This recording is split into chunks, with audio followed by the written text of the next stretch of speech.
how to find news, emails, notifications, settings on Instagram Lite. Hello guys, in today's video I'm gonna show you how to find news, email, notifications, settings on Instagram Lite. First then open Instagram Lite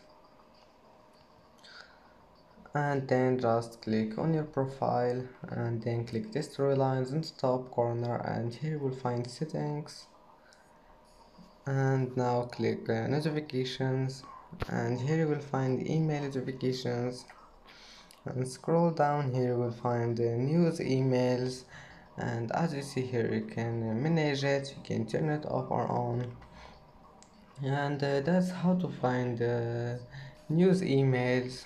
And that's it for today's video. Don't forget like and don't forget subscribe, and thank you for watching this video until the end, and see you in the next video.